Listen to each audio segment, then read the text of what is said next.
Alright, so like I said, we're going to be starting in the area of the Moon Sea where Phlan is. I'm going to share you guys a map really quick. Now, you'll see that there is a body of water. This is the Moon Sea, and this is east of the Sword Coast, probably a couple of days east. And you'll see that there is a town here, Phlan, and I'll go ahead and put the marker right by it. So this is where we're going to be. This is where all of the Adventures League games for DDEX1, the whole series, is located. And inside of Phlan, you guys basically start at Madame Friona's tea kettle. And this is where every game starts, so it's sort of like the same location. And this is a place where adventurers always come to find work and to otherwise avoid the hassle associated with all the daily hustles and bustles of life. And so far, you guys have been here in Phlan for a little bit, and Madame Friona, the stout little halfling that she is, she runs the establishment with her 5 daughters, and she has proven, her and her daughters, to be an excellent host, and the food and drink is superb. Today, the crowd at the tea kettle is pretty sparse. It's a little bit less crowded as normal. So, the youngest of one of Madame Friona's daughters, Grelenda, she is clearing away your table and sitting you down and getting you your drinks, your normal drinks, and all of your normal appetizers and Omi's bran muffin that he always likes. And Grelenda, she has short hair, short tinted hair, and sort of like a coppery green, and she's setting down all of the flatware on the table, and then you can hear her say, "Ah, stupid, boring work." She mutters under her breath, And before you guys can even say anything, the door of the tea kettle opens, and there is a cool draft that is starting to come through the room. It feels rather good. Well, standing in the door, there is a tall, dour-looking man, and he's glancing around, and his sallow expression settles on all of you guys. And as he walks over to the table, he removes his tall black hat that he has on, and you see that he has a balding head, sort of like what a Friar Tuck would have. And he walks over to everybody at the table and he says, "Hello there. I assume your adventures are for hire, and I seek your expertise for a small matter. My name is Brother O'Keefe." And he kind of, waves his hand and says he's Brother O'Keefe. Well met, Brother O'Keefe. Would you like to have a seat? Yeah, please, welcome. Have a seat. Absolutely. I would love to have a seat. It seems the town is in peril, it seems. He seems really sketchy, and when he says the town is in peril, you guys are kind of thinking, like, what in the hell? We're just sitting down for a bran muffin, or, our morning breakfast, and this guy seems a little sketchy. Tell us more of this peril. He does grab a chair, and he scoots it up, and he introduces himself. "I am the Keeper of the Dead, and I'm the Keeper of the Dead here at the graveyard here in Phlan. It is the Valhengen graveyard." And you guys have heard of the graveyard. And everybody give me a perception check as well. You guys can give me a perception check. And that'll be on your character sheet, second tab on the right. Or on the front, you can do a perception check as well. Just do wisdom if you don't have perception.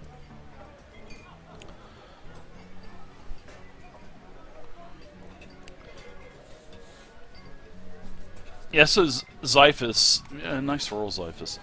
You're the other one in the group that's actually kind of seen this guy muttering around. So when he introduces himself as Brother O'Keefe, and he's basically the keeper and the caretaker of the graveyard, you've actually seen him digging in the graveyard and stuff. So you could tell that this guy is definitely not lying because you've actually seen him. But of all the people at the table, you're the only one. Yeah, I've seen this guy around. He's the gravedigger. Ah, I am. My friends, I am in charge of seeing to the interment of the bodies here in Phlan. Everyone that has perished in the surrounding area, I am the one that is in charge of keeping records and taking care of their bodies and burying what their families would want here in Phlan. And if any families want them, say, delivered to another part of Faerun, I'm also in charge of that as well. Whew, so I have a pretty strenuous job. Especially lately, there seems to be a lot of death that goes on here in Phlan and the surrounding area. And I'm also in charge of, not only keeping the records, but the graveyard. And that is why I am seeking all of your assistance this afternoon. So why I'm here is there has been evidence that has brought forth from my fellow clerics here, and one of the long-standing residents that has, and when I mean long-standing residents, I mean someone that has been buried for quite a while. So, excuse me if the lingo sounds a little off, but my colleagues and I call them residents. Of course. Please tell us more as I scoot a bran muffin towards him. Oh, thank you, my friend. Oh, these are good. Madame Friona's tea kettle. Madame Friona, these halflings can cook. Huh. Is there anything you might wish to drink, Brother O'Keefe? Oh, well, my friend, I'll take some of this. And he kind of takes the pitcher of, morning juice. He dumps some in the cup that's there. And he starts to drink it. He takes a big drink, and he has some of it spilling on the sides of his mouth, and he says, that really hits the spot." But this guy is just a little sketchy, especially when calling you the people that are buried there permanent residents. That's their good. Can I tell if he's genuine? Give me an insight check. But you think he probably is, and plus with Zyphus confirming that he does work there. You've seen him there. Sure. Yeah, you think he's sketchy, but he's definitely telling the truth. That's for sure. But he goes into telling you that one of the longest standing residents of the cemetery, Xandria Weltron. Actually, it was a green dragon.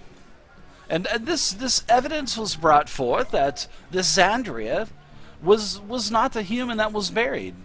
And so we have to confirm this. And the brothers and I, my other colleagues here at the beautiful temple, we need to confirm this because our records are showing up that she was not a human, in fact, and she was a dragon. So possibly in her crypt there are a bunch of dragon bones instead of humanoid bones. We just need to confirm this so we can change the records here at Phlan. So what I need you to do is enter the crypt and just inspect the body really quick. I'll take you to the crypt. I do not have the tools and utensils. We are the caregivers of our residents here, but we are not any kind of warrior, and we know that the chances of undead are likely down there in a tomb or a crypt. So that's why we're hiring some stout adventurers like yourselves to take care of this task for us.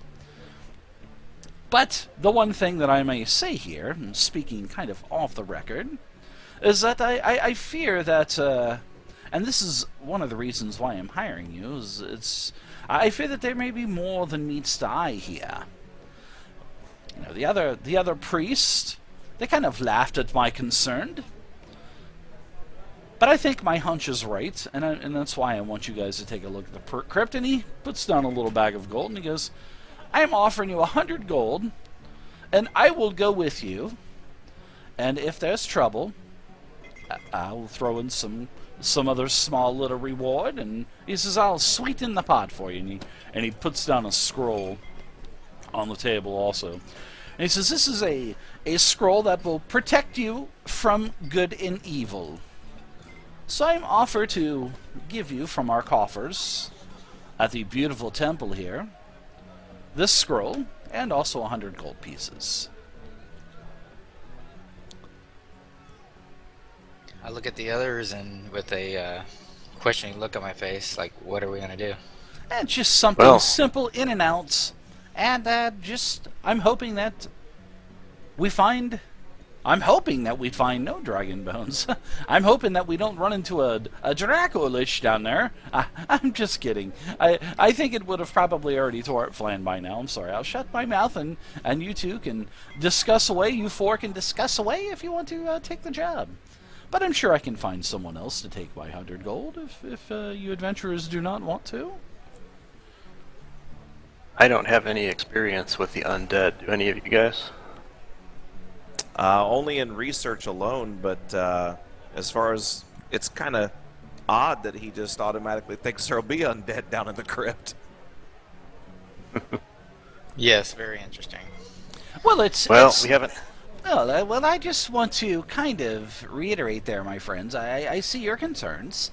But, like I said, I'm just taking precautionary measures. I'm not saying that this tomb and graveyard, I can assure you the graveyard has no type of undead. There are no zombies. There are no wraiths or specters or anything like that. It is a well-maintained graveyard, and I kind of take offense to that. All I'm wanting you to do is just to follow me down there, and because I'm no fighter, and in case anything happens, in case of something that has possibly turned, I just want to make sure that I have muscle there to back me up, if you know what I mean. No offense intended, Brother O'Keefe. We just want to make sure we have our T's and I's dotted and crossed before we set out on this. He did say he would sweeten the pot if we run into trouble, so I'm game. Yeah, I've sweetened the pot enough, don't you think? 100 gold and a scroll of protection? I think that's fairly well. You mind if I examine that scroll, Brother O'Keefe? Absolutely. He kind of unrolls it and sets it down flat and puts a couple of the tankards of ale as he kind of turns it towards you so you can read it. Looks like a bunch of jibber jabbers on a piece of parchment. Can I make it out?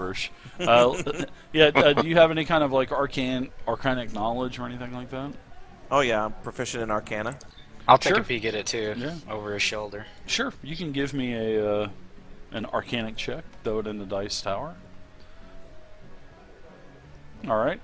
Yeah, Xiphus, you're not really too sure what it is. You're like kind of having a brain fart at the moment. But Morvain, you can tell. Yeah, it's definitely a scroll of protecting you from evil. From good and evil, actually. Nice. If you say so, that's a pretty valuable item then. You're just thinking about that 100 gold, probably. Splitting that 100 gold. Well, I could use some money. Or the sweetened pot. Well, they're looking no at pun the scroll. intended. Womp womp. While they're looking at the scroll, Ome drinks the last bit out of his cup of coffee and gets some of those nasty grounds that are in the bottom and makes a face. Oh, that just made me cringe a little bit. And then smiled with bits in his teeth.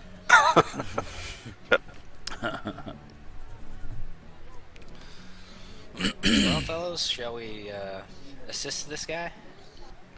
Yeah, I think it's as good a job as any we're going to find. Friends, Brother O'Keefe and the brothers of the temple, we would definitely appreciate it. That is for sure. Does your temple offer holy water? We do have some holy water for occasions, absolutely. Wouldn't mind if we take a bottle with us just to be prepared. You know, always go prepared. I am telling you what. I will stop by the Temple of Kelemvor. I will pick up one of these bottles of, one of these flasks of holy water, and I will also sweeten the pot a little bit more, and give this to you. Excellent. Okay. I think we have a deal, and I extend my hand. I pat him on the Alright. back. He, Sounds good. Yeah, he shakes your hand and says, well, my friends, I'm going to stop by the temple rather quickly. And if you want to meet me at the graveyard, we shall get started in, say, maybe a half an hour's time. That sounds good. We'll meet you there. Sounds good. All right. So, is there any other business that you guys want before you head over to the graveyard and wait for Brother O'Keefe? He didn't happen to leave the scroll of money, did he? He most certainly did. Yeah. Yeah, he left the scroll there, and he left the money. He bowed and said he's going to take his leave, and he is going to go to the temple and get that flask of holy water. So who will be our keeper of coin for this expedition?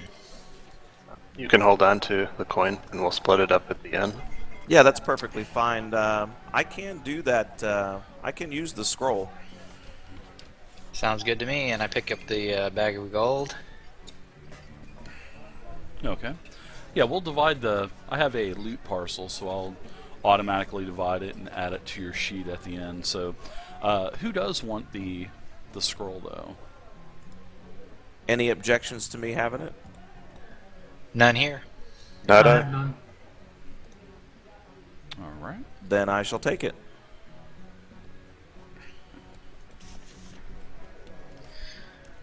All right. Well, I pick up the pack, and are we getting ready to go? Is everybody done eating? Yeah, whenever you guys are done and ready, just let me know, and Mudhen, I'll add that to your sheet. I take the last bite of my brand Okay, muffin. very good. And okay, I'm all set, guys. Yeah, You're I'm playing ready to go when you Xiphus, guys are. right? No, that's a Morvain.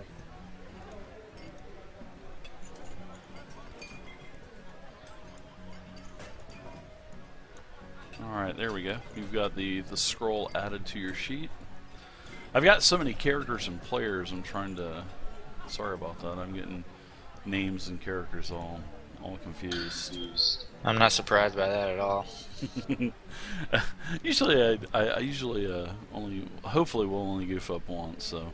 Alright, so half an hour goes by, and you meet Brother O'Keefe at the graveyard.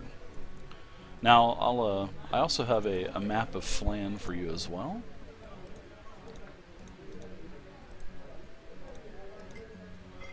Alright, there we go. And you can see over in the northern portion of Phlan, across the Stojanau River, there is the Valhengen Graveyard. And that is where Brother O'Keefe meets you. So as you guys get there, actually he was there before you, and he has this flask of holy water. So who wants the holy water?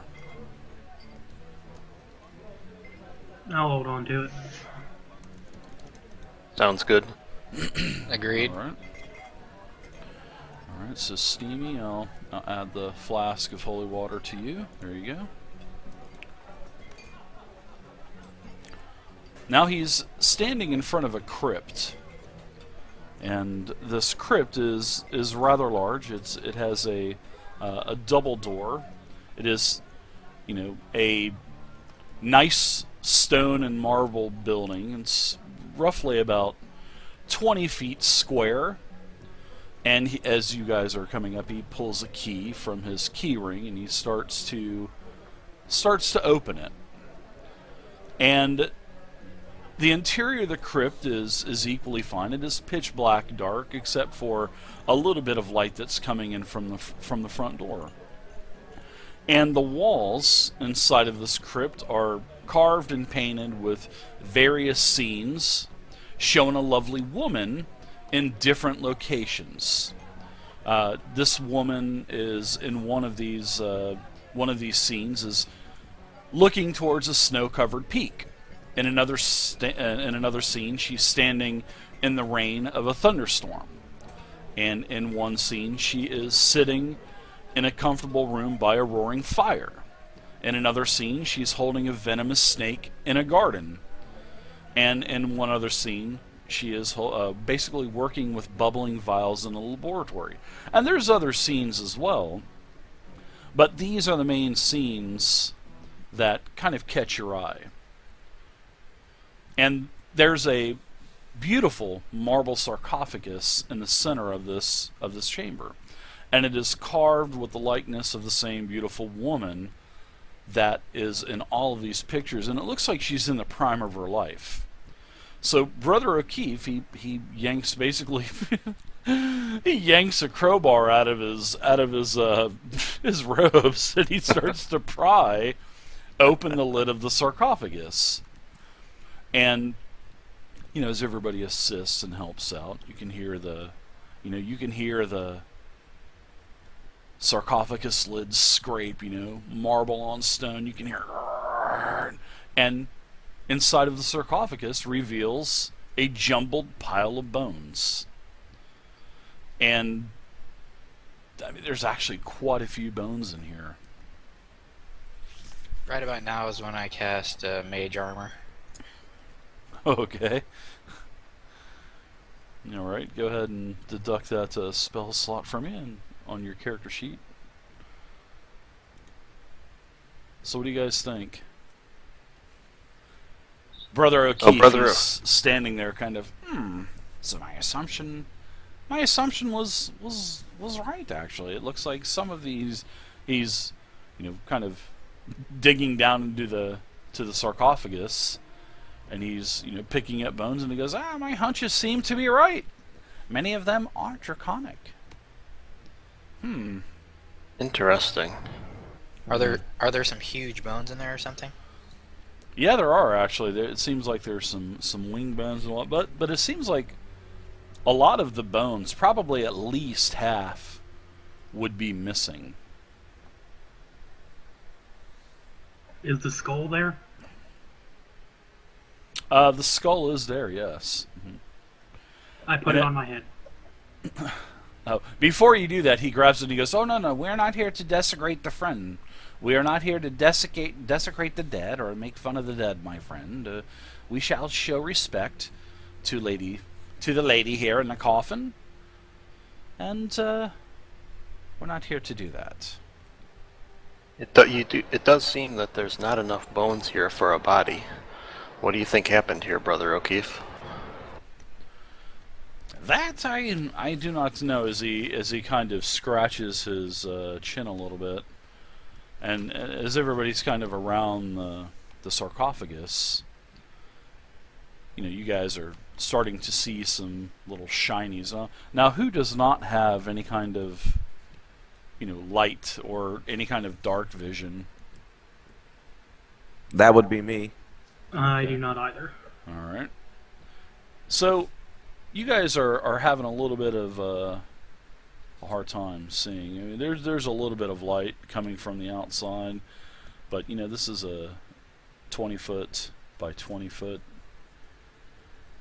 basically tomb. So you guys are going to need to get some type of light going. And as you guys are fiddling with a torch or whatever, lantern, everyone looking around with dark vision can see that there are some gems that are, resting among the bones.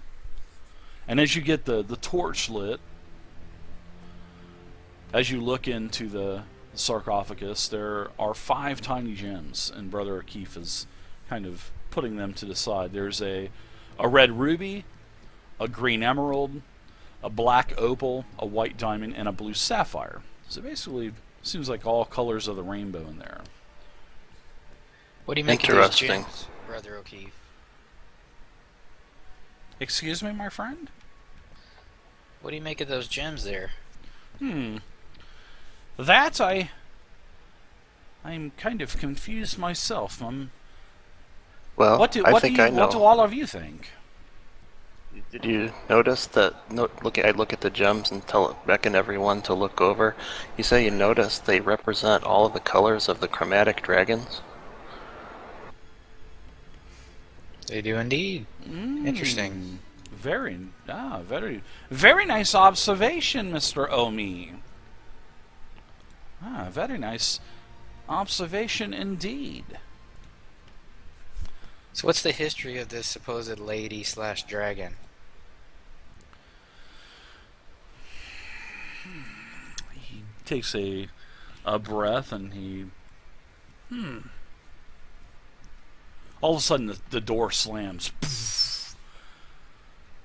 And My hands are immediately go to my weapons. yeah, and it's now brightly illuminated from from the torch and whatnot. And you can start to hear scraping. These scraping sounds throughout the crypt. Sounds like there's scraping sounds coming in from inside of the sarcophagus. It seems like they're coming from all of the images on the walls. And all of a sudden you can hear like a hissing sound. Oh crap! What And in it- the yeah. Sam hell is that? Yeah, and it looks like from the bottom of the sarcophagus, it seems like there's some kind of gas that is entering the crypt. And it doesn't smell too pleasant. So I'll give you guys just a couple seconds to kind of talk with one another. Get that crowbar on the door right now. Yeah, you Yeah. guys work on the door. I'll see what I can do with this trap. I immediately pull a handkerchief out and tie it around my face to try to limit the amount of gas exposure I have. And I want to try to find out where these gas holes are. And I'm going to take some, go into my backpack and take out a lump of cheese and wad it up into little balls. And if I can find any holes that the gas are coming out of, I want to plug them. I take some of his cheese and start helping him. Okay. I will go over towards the door. Can I grab the crowbar out of Brother O'Keefe's hand? Yeah, Brother O'Keefe goes over towards the door and he starts to pry it. So if you want to I'll assist him. assist him As with will that, that will be good. All right. So you guys are starting to get a little, getting a little panicky. You're starting to work on the door, and it seems like working on the door is doing no good. But in fact, it seems like all it's doing is really just kind of the crowbars breaking chunks of the marble out of the door. And yeah, it seems like, and now this smell is starting to become a little bit more pungent. So everybody needs to roll initiative now. So the gas is on. It seems like it's a very thick and very weighted type of gas, and you can smell it, but it seems like it's on the floor. But it looks like it is going to rise. Well, it does rise a little bit as more time passes. So what do you guys think? All right, so let's see. Let's go. Omi, what do you think? You've got the highest initiative. I'm trying to identify where these holes are and trying to plug them up.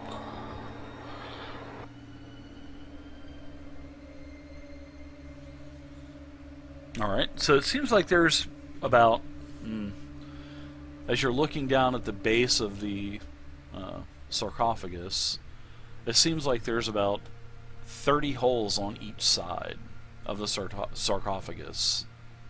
Oh wow, Yeah, there's quite a few holes. guys! I don't think there's too many holes. Yeah, you don't think that you have enough time to and enough cheese to pack up every one of those holes. I mean, you may be able to you may be able to save a little bit of time, maybe prolong this by doing this. So you would be taken out of the equation as you were, basically shoving cheese in these holes. But you might be able to slow it down. Sure. How long? I got a question for the sarcophagus cover. How long did it take us to get that off of there, and trying to gauge how long it would take it to put it back over the top? It took maybe 30 seconds of it. It was a pretty heavy lid. I mean, it is made of pure marble and stone, so Let's try to get it back on there. Let's get Maybe? this lid back on the sarcophagus, guys. I'll start plugging some holes while they're coming over to help do that, so I can at least slow this down some. All right. So as you guys are looking around, there are some scrape marks on the floor around the sarcophagus.